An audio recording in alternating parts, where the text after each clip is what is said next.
Hello, my name is Aaron. I'm Aaron Ngan, and I'm here to run this mini video for you talking all about resumes and how to really structure and show your experience to your future potential employers in the most clear and effective manner. So we're talking about resumes and we're looking at how we can really make an impact with your resume.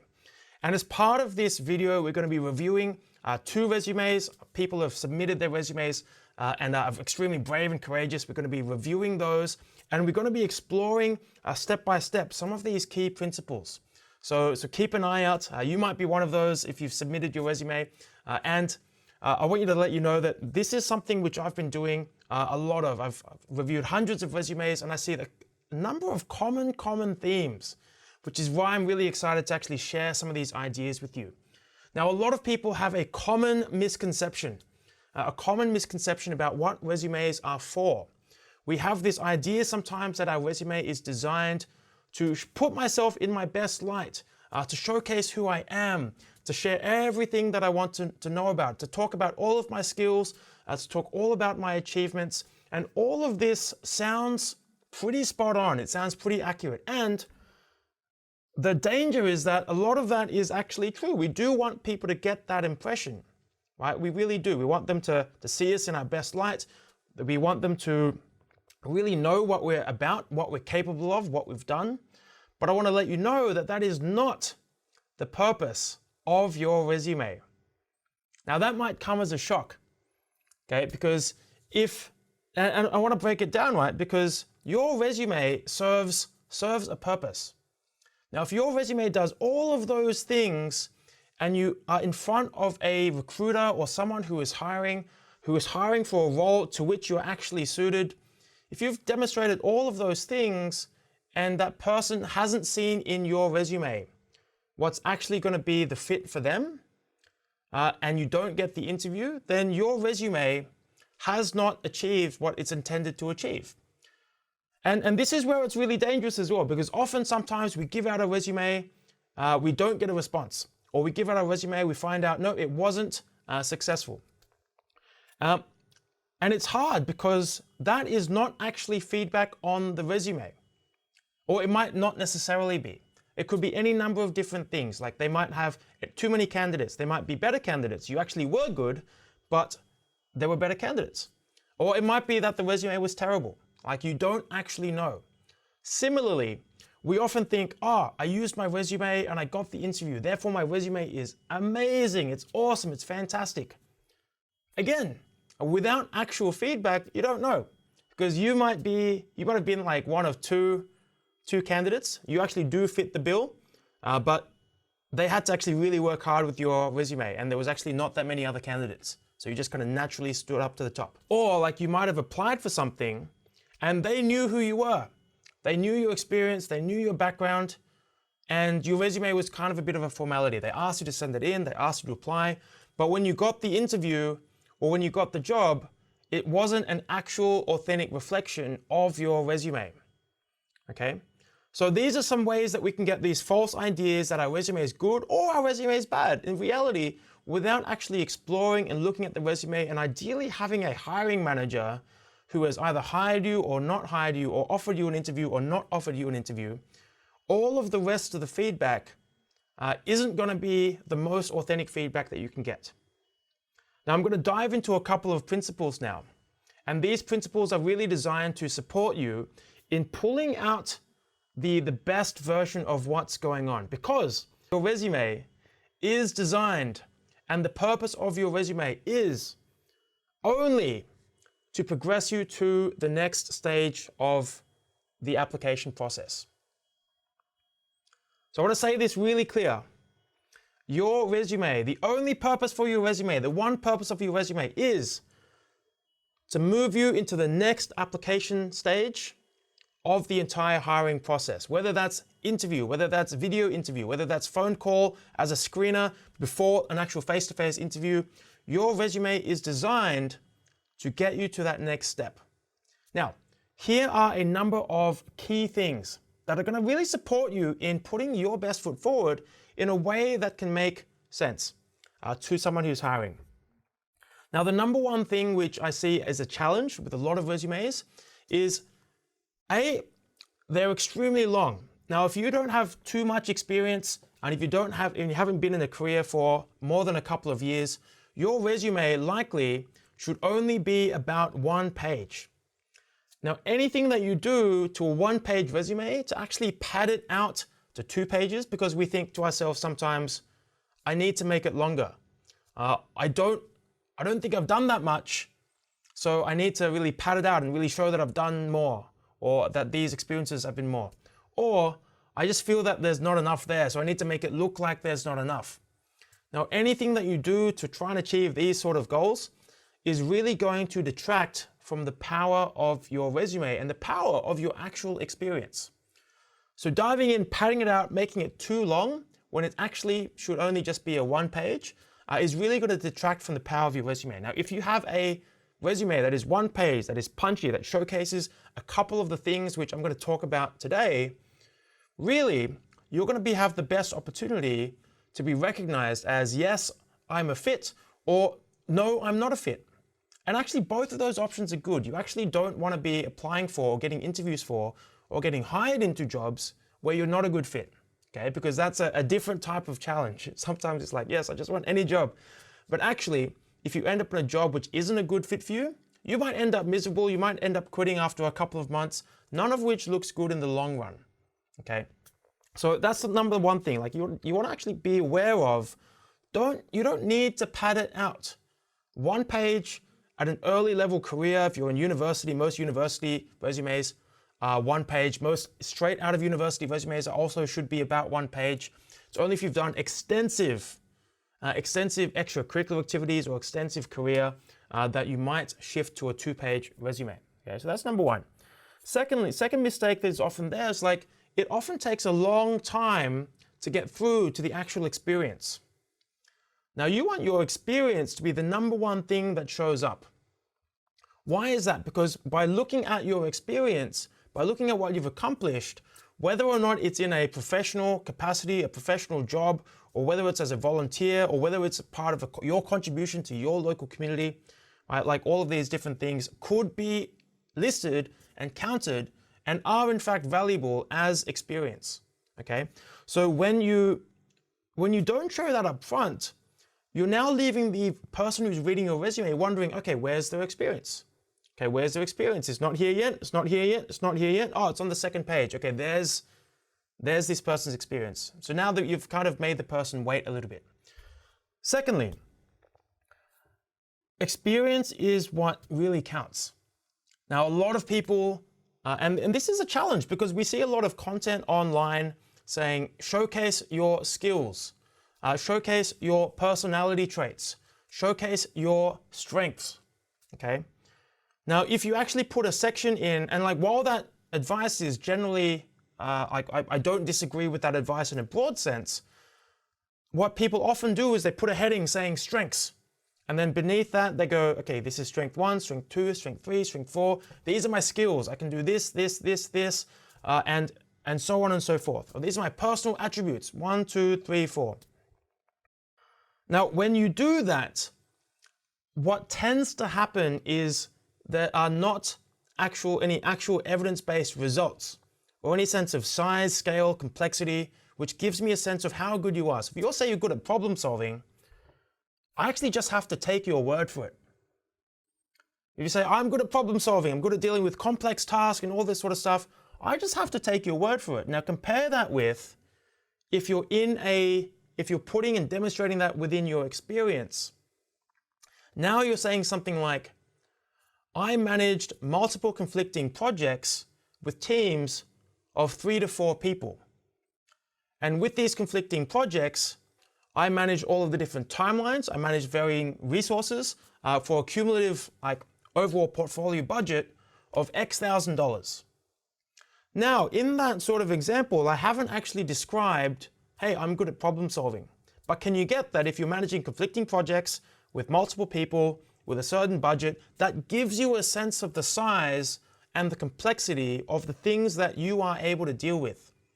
And problem solving is one of the things which could be inferred or could be interpreted or could be understood from that experience. Because no one gets given multiple projects with multiple teams unless you do have a level of ability to manage projects.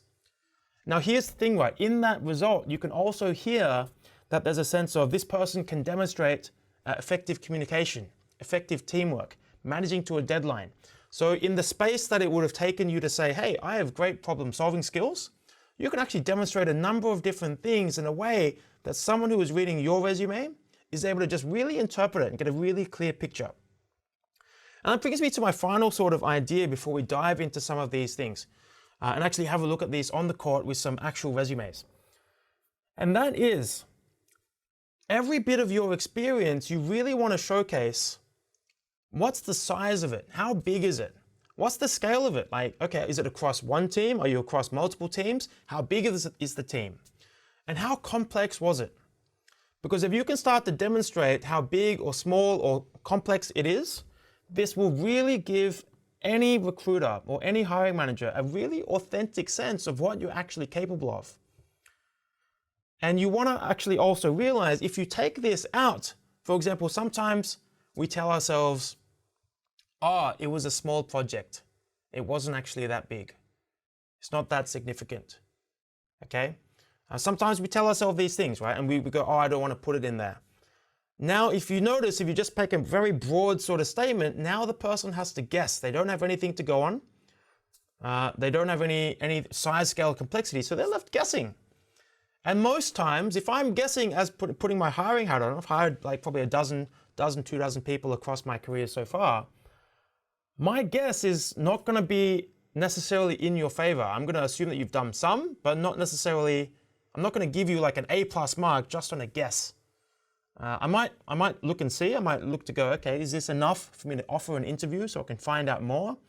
But either way, it's still risky. If someone's got it really clear and they're in the right direction, I'm going to go with that person every time because I can see some demonstrable results and some demonstrable experience, like experience that's actually demonstrated on the paper in the thing. And we'll go through, have a look at how you can actually put that into your resume.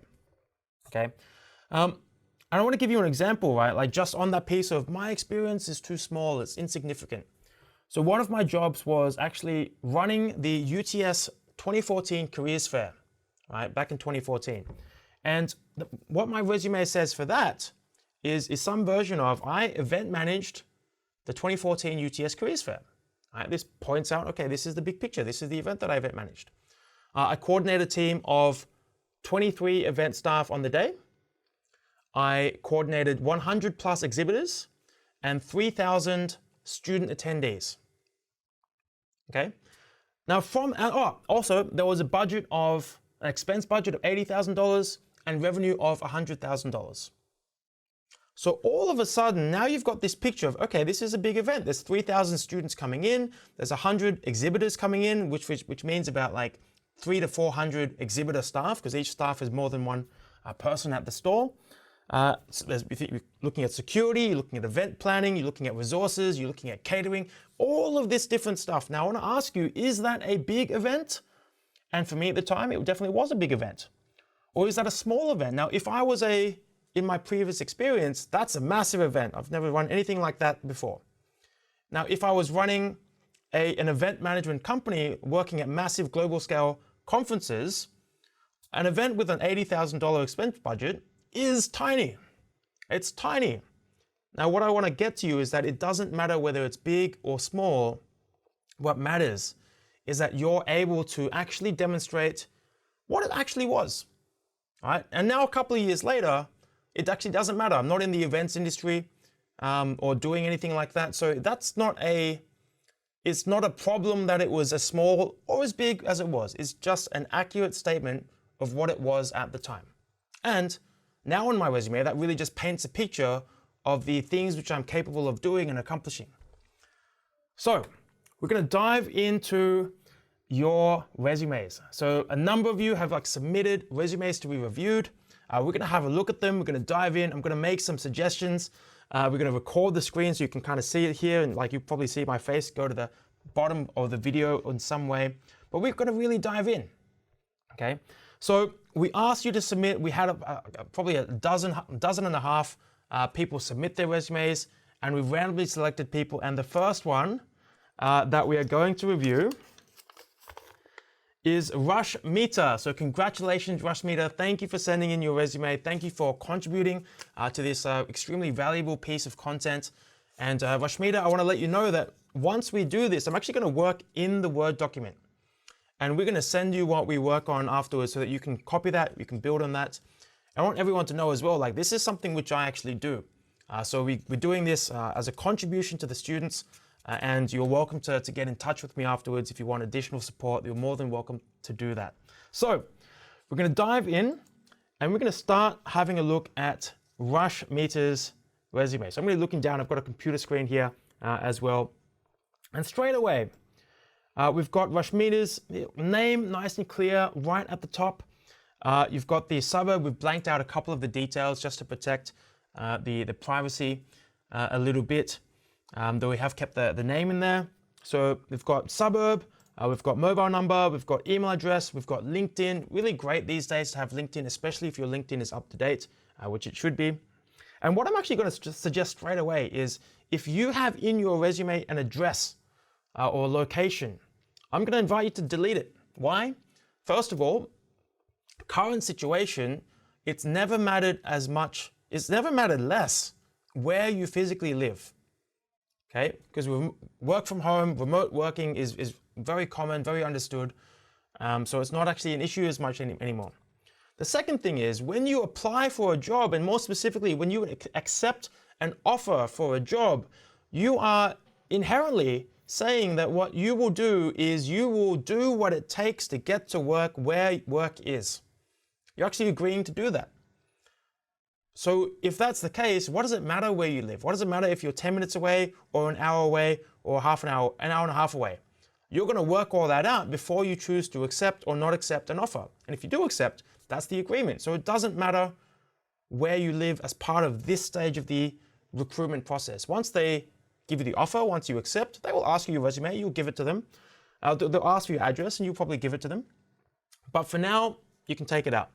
Why? It's going to add some additional stuff into the space, which may or may not help you. And more likely than not, if there is a potential, it's more potential to harm. Number is there, which is nice and clean. I'm going to put the number and the email right on top of each other. I'm going to put LinkedIn underneath. Now, having the link, and actually, once you've got it as a link, you can actually take out the www just to make it a bit cleaner. This is what I prefer. And then I'm just going to have that all there nice and centered.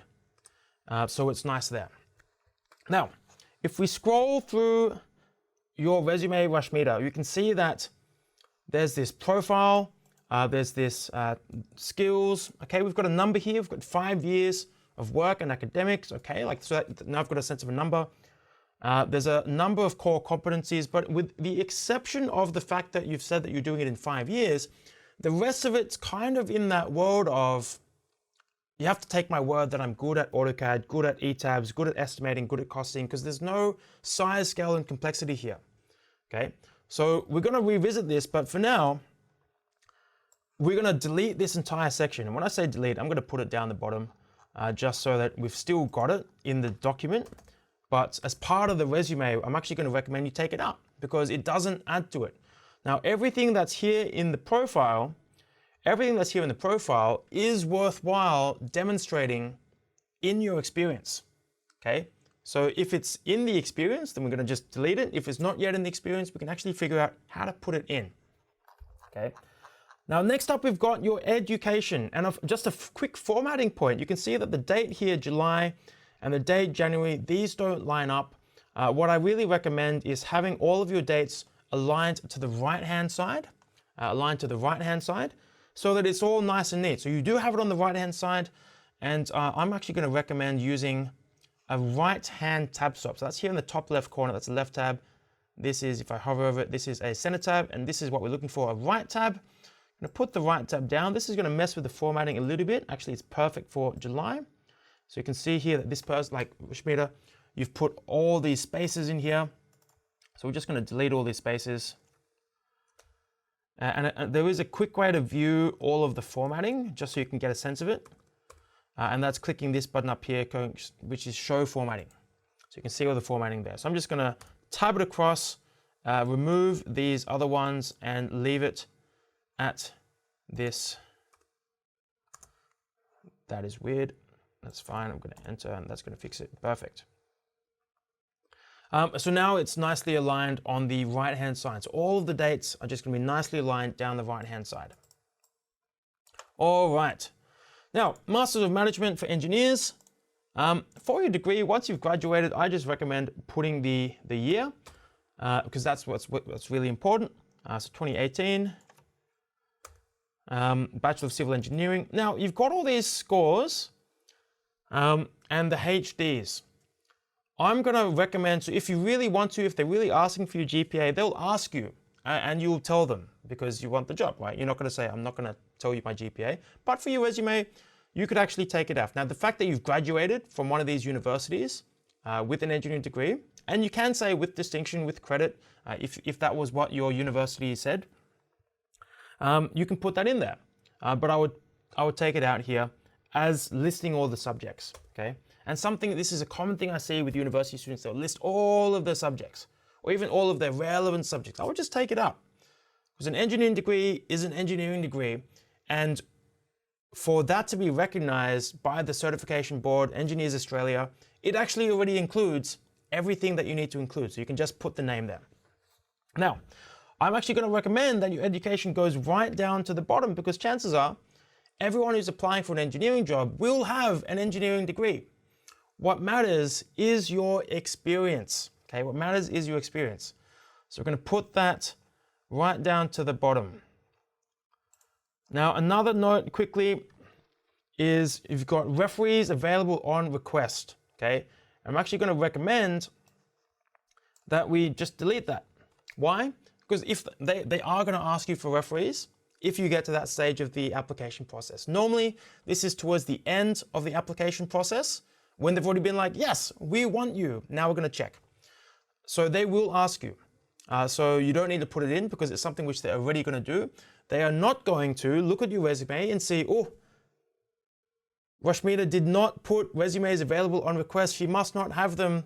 So sad, I guess, after doing all of the interview process and we like her, we want to hire her, I guess we're just going to ask someone else. No, they're going to ask you for your references and you're going to give them, but you don't need to put it in your resume. Qualifications and memberships, registered civil engineer, good. Professional engineer, Engineers Australia, also good. LinkedIn AutoCAD. The only thing I would adjust here is I would put all of the older ones later. So everything in your resume should be newest at the top, oldest at the bottom. So I'm just going to swap that around. And in your qualifications, LinkedIn AutoCAD, I would actually put this down with your education. And I would actually have a look at, okay, is that a certification of some kind? Does it have much weight? Because it might not. It might not. I can't tell. I'm not in the engineering field, and I don't know what specifically this course is. Though if it's a LinkedIn learning course, which it looks like it might be, I would say that it might not rate putting on your resume, especially if you're tight on space. Okay, so it might not. But professional memberships, absolutely. So you can see I'm just kind of cleaning up some of the formatting here, and something which I actually really recommend that everyone do is just press Control A and right click here. You can see it on the screen. In paragraph, I'm going to actually take out the spacing before and after each line. Now what that does is it lets you actually control all of the spacing. So you can actually have control there if you want and do that. Now, Rashmita, you've got some construction and consultancy projects and internships and things like that. And you've got a mix of sales assistant jobs, which again, pretty standard. So nothing too surprising here. Nothing wrong with it either. I think it's perfect that you've actually been doing stuff along the way. So this is great. What I'm going to have a look at is what could we do? So I'm just dealing with the formatting while I go through this. What can we do to actually showcase this? Now, if you're applying for a retail job, you would actually want to put this right here at the top like you've done it. Now, if you're applying for an engineering job, I would actually put the engineering relevant things right at the top and just call it engineering relevant experience. Okay, so just like you've got here, oh, yeah, I'm going to put it at the top because you want your relevant stuff right at the top. If they have to wade through a whole bunch of different things, where is it? Here it is. Then you're making it difficult for the person who's reading your resume. So number one tip, number one concept, don't make it difficult for them because they want to find that you're a great person. So don't make it difficult for them. So you could just have like retail experience,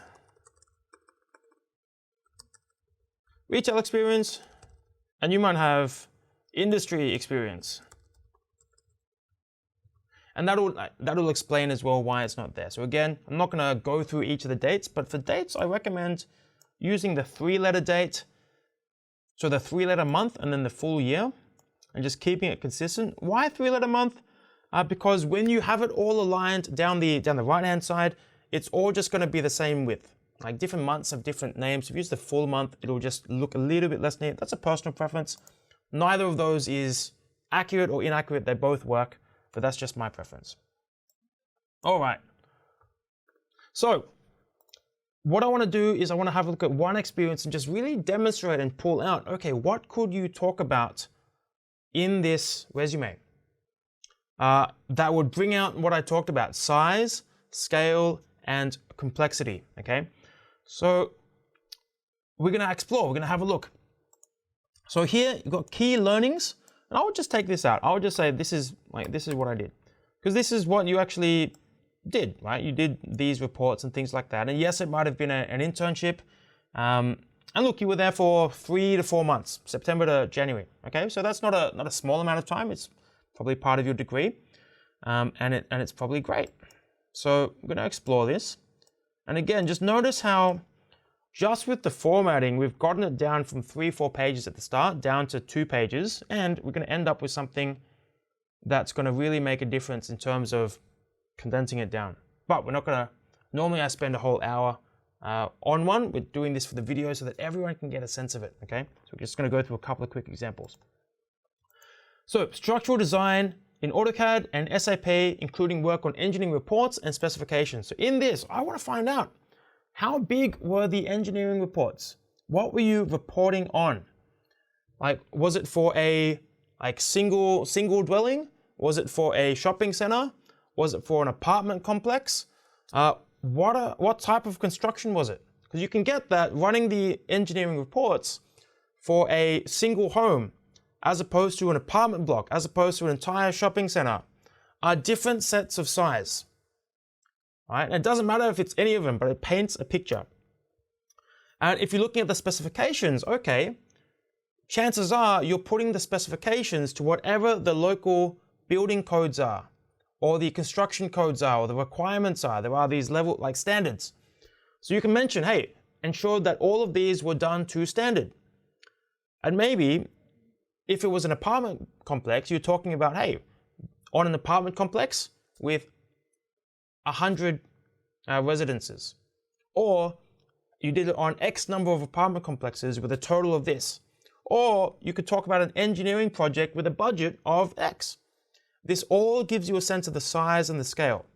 You could also say, I worked in a team of 3 people and I supported the development of X number of engineering reports covering projects in this geographical area, or this many projects in this geographical area. So you can already get a sense of, from each of these things which I'm talking about, any one of these numbers adds to the depth of what we're talking about. Now, estimation and valuation work for construction materials and research appliances, perfect.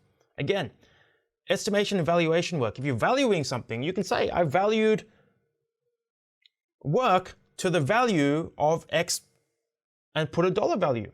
If you're in Australia, you want to put an Australian equivalent dollar value, just so it's transferable, so we understand what it is. If you want to put it in your local currency. So if you're here in Australia, then you want to put that there. And again, you could talk about how many materials, how many types of research appliances, things like that. This, communicating and liaising with colleagues, subconsultants, and clients, I would put a number. I worked in a team with X number of people, and I directly consulted with X number of clients. Okay. Now, design analysis of multi-story building. Again, this is probably a university project. If it is a university project, you could say that, university project. Load patterns, dead loads, all this sort of stuff. And you want to paint a bit of the picture. Multi-story, how many? A 5-story building, very different to a, not like conceptually, but like in reality, very different to a 30-story building, okay? Understanding the critical issues. Okay, what did you do? How many did you identify? What did you explore? Concept design. Okay, cool. Of a floor layout. What's the square meterage of this floor layout? What are the different things that you put into place? What was the use that it was going to be used for, so that you can get a sense of actually applying your skills and demonstrating in your resume how you've applied those skills actually in reality. Because when you do that, even though it's a project, someone reading it can get a sense of, wow, okay, this is what Rashmita can do. She's done some of this sort of stuff before. And by the way, straight out of university, they're not going to expect you to be an expert. They're really not, right? Because you haven't got the real life experience that other engineers have. And that's okay. It's totally okay. Same here, super quick. Sales assistant, you could talk about how many customers you normally sell. Assisting the store manager, hiring, training, and supervising. Okay, how many did you help hire? How many did you train? How many do you supervise on a regular basis? All of these give you that picture. And actually, that is a perfect example of demonstrating teamwork skills, leadership skills, management skills. Even though it's not in the same engineering world, that you're doing it in this world at Harris Farm Market, that's really great. So you want to put in those things. Okay, how many people did you train? How many on a regular basis did you supervise? Because that brings out your experience. Even though it's retail, there's nothing insignificant about any of those. Those are all valuable things to put out. So, Rashmita, thank you for submitting this. We're going to send it through. We're going to have a quick look at another one. We're not going to touch on all of the different things, but I'm going to set this up and we're going to come back in a moment to look at the final resume. All right, so we have our second resume that we are reviewing today, and this resume belongs to Suraj Bandari. So I've got Suraj's resume. We're going to pull it up on the screen so that you can see exactly what I'm doing with Suraj's resume. So straight away, again, we've X'd out a couple of the bits and pieces just to protect privacy, but we've kept his name. So thank you, Suraj, for being part of this video. I really appreciate it. Now, straight away, we've got a heading block. I don't mind this. I don't have anything against this.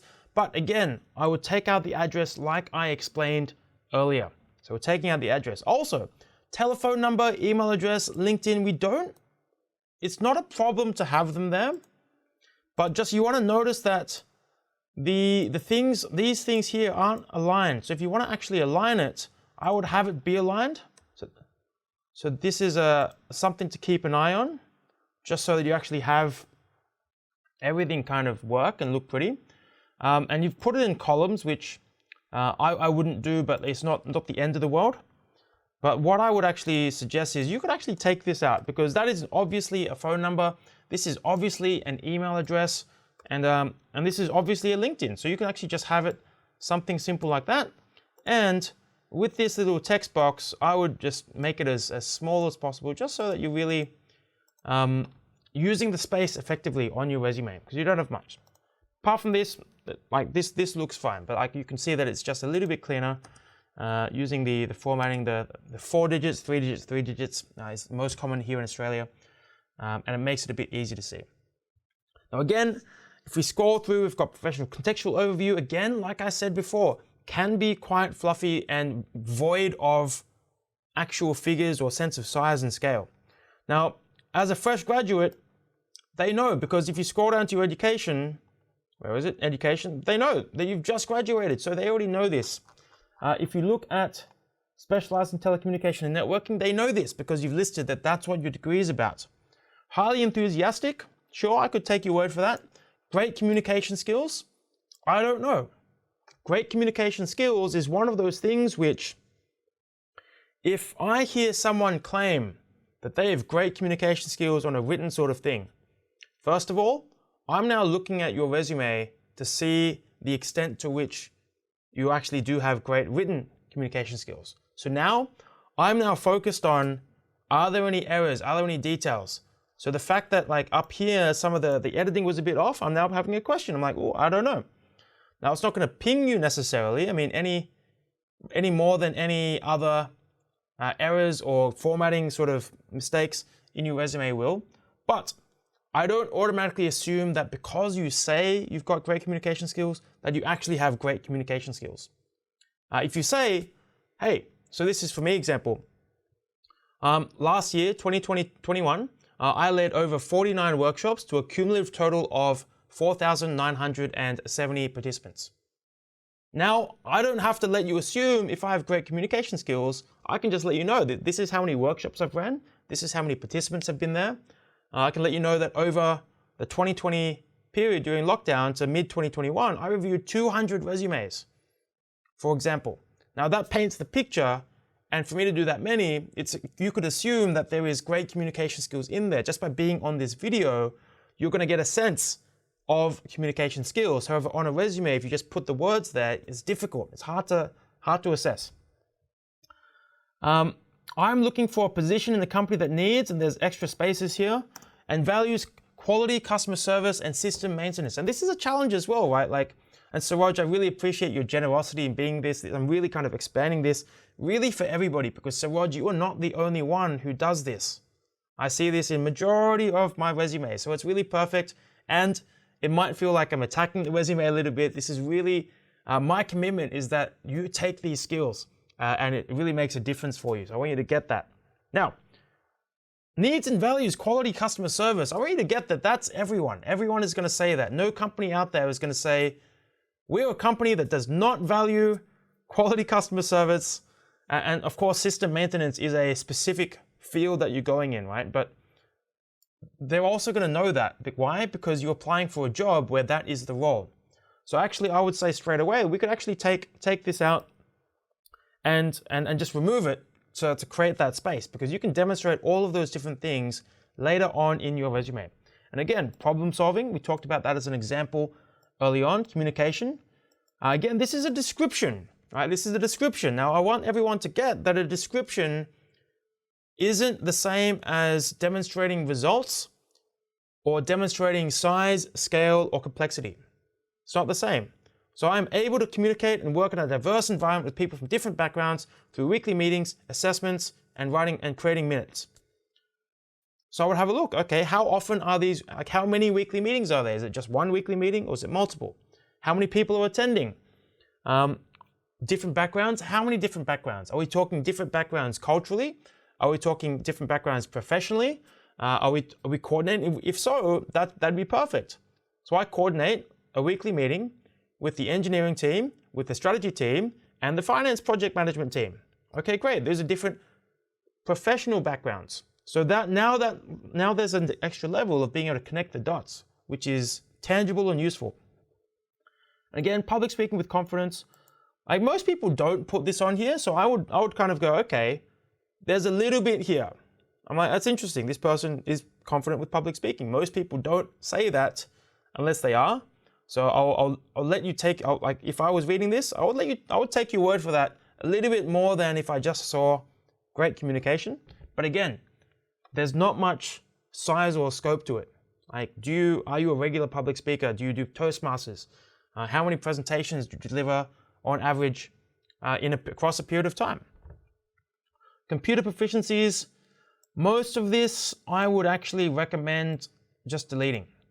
Like Windows, Mac, TeamViewer, Zoom, Microsoft Teams, these are all your basic level tools, okay?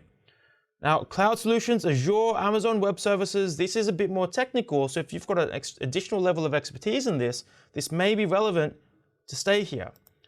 That said, depending on your degree, and you've done a degree in engineering, technology, telecommunications, all of these tools are actually going to be assumed within your education to an extent. And where possible, you want to actually demonstrate, okay, here is my experience. This is what I've done in my experience. This is what I've seen here. And you can list those things in there. But for now, I would probably keep them in there, but anything that you can highlight in your employment history, I would put it there. And wow, the only reason I say keep it in there, because sometimes they'll be scanning it and having a look. But the moment that your experience expands, I would start taking this out, actually. And in fact, all of this are personal attributes. These are all things which I'm going to take out here, but recommend that you actually put them and demonstrate them in your experiences. Now, let's have a look at your experiences. Notice that employment history only starts on the second page. We have to get all the way through the first page to get to this. Your education is at the end, which is correct, and I'm going to just delete references available from request for you. So education, again, just a quick formatting thing. I do recommend having the dates on the right-hand side. It's not inaccurate. The main rule about resume formatting is it has to be consistent. So even if you're not doing things like putting the dates on the right-hand side, you definitely do want it to be consistent. Okay, so that's the number one thing, and some of these other things are sometimes personal preferences. Okay, I don't know what's going on with this formatting. I apologize. Now, you could take this off. You could keep this there, depending on the space. I would say that these are the two main things you've got here. And again, I would start to explore, okay, what did you actually do here? Monday.com, CRM, okay, how big is the company? How many clients or how many relationships are tracked in the CRM? What are the types of things that you started to look at when you were looking at the migration and enrollment team? Like what sort of mini projects did you participate in or observe or sit in on when you did customer interaction training? Okay, great, like that's probably nothing much to change there. Internal IT of the company and branches, and you can say, okay, this is how big the company was. This is what I got familiar with. This is what I got trained in, but put some size and scale to it. Okay, now the other thing here, face recognition using iGen faces. On a junior resume, you could actually put your final year project, because it is a big project. You're working on it normally with a couple of people, and you're solving a problem, and you're creating a solution to it. So you can actually put this as an experience. Hey, in this university project, we identified this problem that was being experienced by these people, this people, this people, and in a team of 5 people, we created this solution that interfaced this software on this tool and these sensors to be able to effectively create this solution, which, when implemented, demonstrated a massive improvement to the final customers. So you could say something like that and fill out the different steps. If you were the team leader, you can list that. If you are responsible for specific aspects of the analysis, of the reporting, of the constructing of the ideas, you can put that in there. And give a sense of the size and the scale of it. Who did you talk to? Who did you research? What went on? So final year projects, especially for junior resumes, totally acceptable to put in there. Okay, so really, really great. And then with McDonald's, team member, and you've been there for about a year, or you were there for about a year, you could talk about, okay, how many customers on average did you serve? Okay, what kind of record keeping? Some of these you could probably reduce down, because you want to have a look at what's going to be relevant to your experience. But what's not here is like, hey, I worked in a team of X number of people. I went through all of the training and processes, and I got myself up to the level where I was able to act in a supervised manner as part of a team of this to serve X number of customers per shift on average, regardless of what you were doing, right? You might have been back of house, you might have been flipping the burgers, you might have been front of house, serving the customers, whatever. All of it's going to be valuable, because customer service, in fact, working in a fast food industry, is often seen as an extremely valuable experience, even though we sometimes think that it's like a crap job. No, like there are companies out there which really see that that makes a difference. So that's what we're going to do. I'm going to stop recording there and just kind of really wrap up by saying the detail in your resume is what makes the difference. Have your experience show up at the top. Have it be the first thing that people see. Education at the back, and just notice where there's this fluff, where there's, I'm padding this out. In that last resume, in Sir Roger's resume, really, that's one page. And it's not a bad thing that it's one page. Right? I've got a one-page resume. I've seen people with 40 plus years of experience with a one-page resume. Mind you, their final line was like various senior executive positions in X-level companies, and had a 20-year block. And everything else was like super senior positions, like boom, boom, boom, boom, boom. And it was like various other, right? One-page resume. I looked at that, I was like, wow, this was a board advisor for a company that I've worked with. I was impressed when I saw that. It was one page.